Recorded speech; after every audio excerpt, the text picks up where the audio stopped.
Hello, everyone. I hope your weekend went well. As for me, I spent half my time trying to escape the hottest heats Hades has to offer. Try saying that 3 times fast. This weekend, though, I decided to take a bit of a divergence from trying to beat the hottest heat possible and made some silly builds on lower heats, still in the 40s, but I was trying to see if they actually worked at the higher level completion tiers, as well as trying to fill out my roster of 40 heat completions from the sword to the spear to the shield. I also had some quirky things that happened along the way, so let's go ahead and take a look at those. I'm your host, Rescue Toaster, and welcome to Hot as Hades.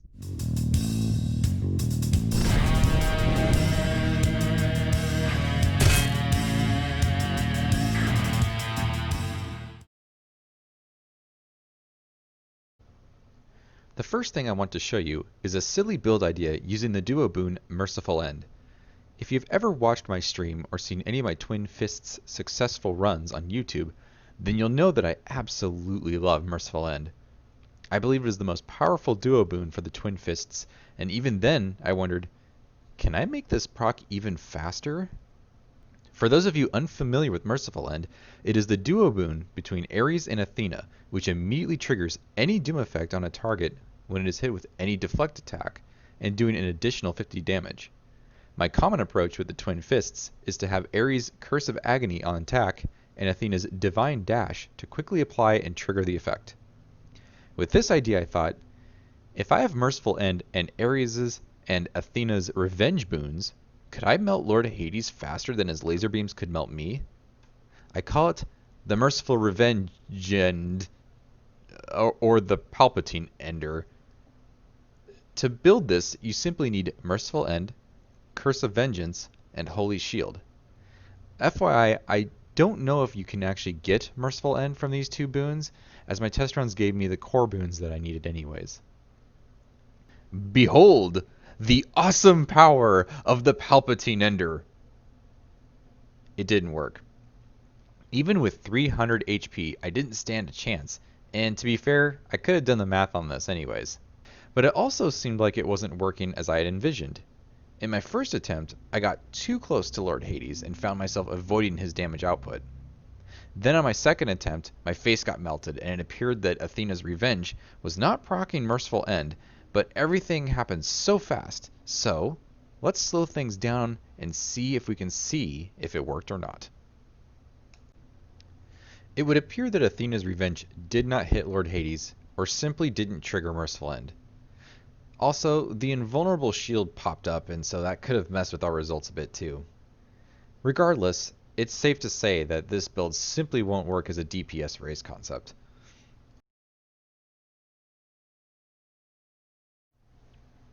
I've been experimenting a lot with caster builds lately to see if they are viable for high heat runs.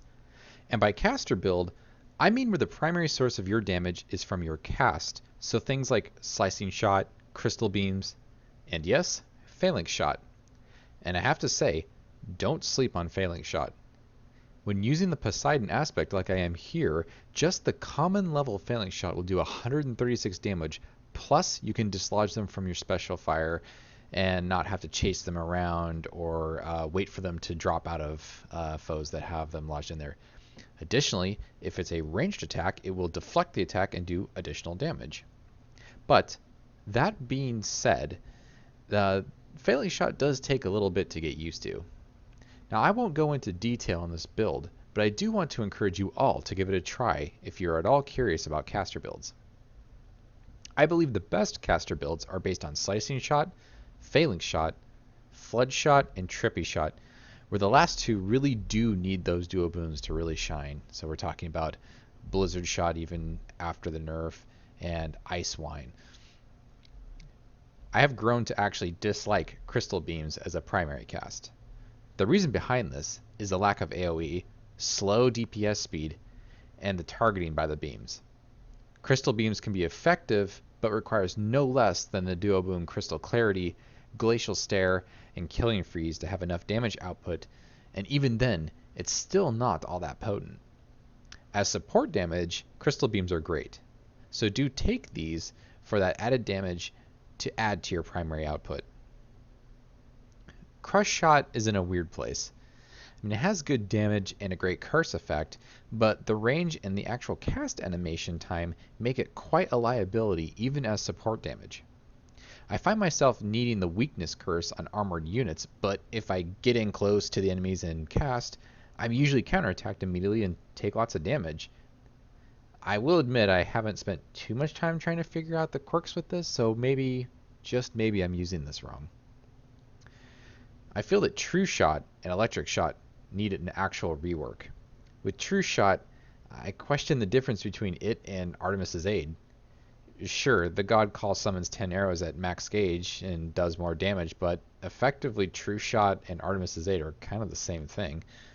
And I just find myself not caring much about Artemis's Aid or even Artemis's Cast. I just find them very lacking in potency and presentation. And True Shot also suffers from the same problem as Crystal Beams, which is just single target only. Zeus's Electric Shot looks and feels weak. You toss out like a sparkling baseball at enemies that can like sometimes bounce across multiple bad guys for a tiny bit of damage. I think it does like base 60 at common, which is just 10 damage above your regular Infernal Soul. All I really found this cast useful for is for clearing Tartarus faster and stripping shields when you have the Pact of Punishment damage control. And if you happen to have Jolted, you can apply that across multiple enemies.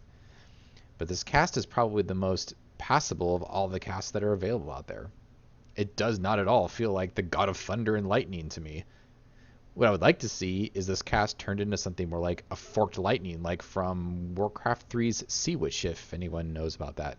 Where like any enemy in front of like this cone in front of you is just blasted by lightning. It doesn't matter if it's one enemy, it's just targeted by one lightning bolt. If it's 15 enemies, all 15 enemies, if they're in that cone, just get just zotted by lightning. It'd feel really freaking good.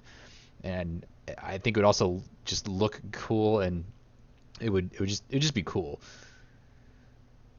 But to just kind of wrap up and talk about all caster builds, they all do suffer from this one issue that I noticed, which is that they need this time to build up their damage profile. Phalanx Shot kind of falls out of this because it hits so hard at the start, but it, you know, all caster builds really do have a slow early start, and if you don't get your upgrades along the way, you can fall so far behind just really fast and really hard, and it seems to be almost worse than just like regular builds that you're working on, which like builds where you're trying to work on your attack or your special tend to recover or just simply be adequate even in the late game if you don't get those builds. Where caster builds, if you don't get those support boons, it all of a sudden your damage just like hits a brick wall and all of a sudden you're not doing anything. But that being said, with that particular effect, I still feel that that the RNG of getting those is actually pretty decent. I haven't played too many rounds where that was just such an absolute problem where I just couldn't get anything and couldn't get those damage outputs where I needed it. So it actually did feel pretty good. So what I would like to say is that if you're interested at all at caster builds, really do go out there and give them some try. I think they can actually be quite fun and are definitely worthwhile.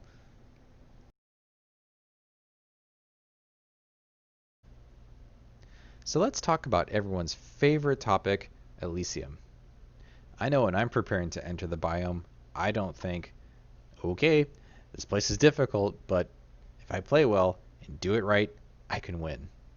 I actually almost always think, well, let's see if I don't get screwed in Elysium. And really, that is a poor attitude to have playing a game, and I know I'm not the only one who feels this sense of dread and loathing, so let's think about what's going on here. Let's assume people are completionists and want to beat 32 Heat Hades. One of the most effective ways to do this is to put 2 points into tight deadline, which requires players to complete any zone in 7 minutes or less. This particular timer helps us kind of determine the relative pacing of the individual zones. For example, in Tartarus, where you're at your weakest, there are 10 chambers to clear, and the boss is fairly quick to defeat. I average a completion time between 5 and 6 minutes. Then in Asphodel, which has 8 chambers, and the enemies are tougher and there are more of them, and learning can be a little bit pesky sometimes. I tend to average a completion time between 4.5 and 6.5 minutes. Then we get to Elysium. We're back up to 10 chambers. There are seemingly endless enemies, and they all have very large HP pools and are also way more dangerous. And then there are the bosses. I very often don't get out of Elysium, and it usually is due to this timer issue. Now, you could argue, well, you don't have to use the Pact of Punishment, and this is true. However, there is something fundamentally wrong with the pacing of Elysium if most of the players are commonly experiencing that same outlying issue, which is there isn't enough time to get through the biome. I've had really big damage builds, and just because I kept getting rooms with Eternal Warriors that have the bows and they teleport and run away, so you have to hunt them down individually, and then as they die, one replacement comes in and it just keeps slowly leaking in one by one. Or another time, where I'll show you right here, there are 2 shield guys that you get per wave for 3 waves, and simply chewing through their HP pools just took, I think, around 2 minutes to actually complete this chamber, or close to it. And because of these kinds of rooms, and more other types of rooms as well, people are actually praying to get that RNG where they can choose a shop, and they also will get Patroclus, and then Thanatos will show up, and they'll also run across a fountain chamber, just so they don't have to go for those elongated fights, and so they have a much higher chance of having enough time to get to the boss, and then hopefully have enough time to then defeat the boss. But even then, the bosses themselves have also incredibly large HP pools, especially that bull, and you can still run out of time if you just don't have a near perfect build, and that just doesn't seem quite right. Additionally, in a recent patch, the Eternal Warriors also got a damage buff, and when I think about that, I actually like the direction that this is going towards, which is making the individual enemies, in this case the Eternal Warriors, just deadly, and that would be, requiring us to use our skills to evade their attacks and, counter or hide or whatever it will take to actually, defeat those enemies. But that's the only change that was done so far. So that still blistering pace is there. And now, on top of these things being deadlier, we are basically just recklessly throwing ourselves into these incredibly dangerous fights, almost blindly throwing our fists around, hoping that spamming our attacks and dashes will do enough damage that we can defeat the enemies before they either outright kill us or the timer still might end up killing us. And this all just gives just a terrible feeling going into Elysium, because it's almost like it's completely out of our control. Like, no matter how good I do, no matter how good my build is, there's still this measure of, is it good enough? Is my luck good enough to get through this? And so I have a wish to make an adjustment to the pacing of Elysium. And so let me propose a couple of ideas out here and see what everybody thinks. So my first proposal is to take one chamber away from Elysium and add it to Asphodel. I think Asphodel is incredibly slow by comparison of the others, and so there's a good room for adding more to do in Asphodel that would continue to have the same length of the entire game, so that we're not actually shortening the game experience as a whole. We're just adjusting where you're experiencing it. So adding one chamber to Asphodel will probably, it will make me feel that tight deadline a little bit more, which I'm admittedly not really worried too much about it. There are some exceptions where my builds are a little bit weak, but that tends to be more of the exception than the norm. And then in doing that, you can remove one chamber to go in Elysium, so drop it from 10 to 9. I might even actually propose dropping it to 8 chambers in Elysium, just because it is so long feeling that it would be nicer to just be able to breathe when you go to Elysium. I think this would allow players to utilize their skills and progress through their chambers at a pace that is reflective of like Tartarus and Asphodel at that point. Because right now it is so rushed, feeling so hasty, and just it feels quite luck driven at this point. And so this would help reduce that a little bit. Might I even suggest reducing the HP of at least the Bull of Minos, just trying to chew through him on both regular and Extreme Measures 3. It just takes forever to kill that thing. There, of course, can be some other adjustments that could be made. You could reduce the HP pools respective of the individual enemies so that they're quicker to kill, or even just reduce the sheer number of enemies that you have to face. Because I think we've all been there in Elysium where it just feels like they just keep coming, and there's just so many of them, and it just takes so long to beat them. One thing that I have observed that does not occur in Elysium that would help change the pace a little bit is I have yet to see a chamber where you only have one wave. It's like all the enemies have spawned at once. I know for an example in Tartarus, I've experienced this many times where I'll get a room that's filled with like 24 armored knuckleheads, and once you defeat them all, that's it, you're done. Or they'll have a room with like 4 armored louts, and once you defeat them, it's done. There's no more waves, no reinforcements. It's over. And having a chamber or even 2 like that in Elysium could also help that pace. And recognizing that doing that in addition to things being deadlier, it comes with that kind of risk reward style, but that's usually very rewarding. But those are my thoughts on Elysium. I like the diversity of enemies that are in there. I do have some grievances against certain things like swordsmen, but overall, like I think a lot of the frustrations that people are experiencing with certain enemies, or like even the bosses in Elysium, kind of stem from this issue of just simply not having enough time. And it should be that tight deadline forces you to move quickly, but this almost feels like, as it stands right now in Elysium, it's almost like it's just a little too much, I'll say. It almost feels like you have to get the luck of the draw,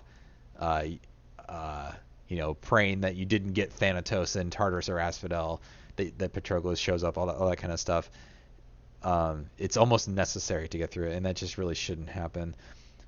But if any of you all who are watching this have comments, please let me know, because I'm very interested in your thoughts on this particular subject matter. I'm just dive right into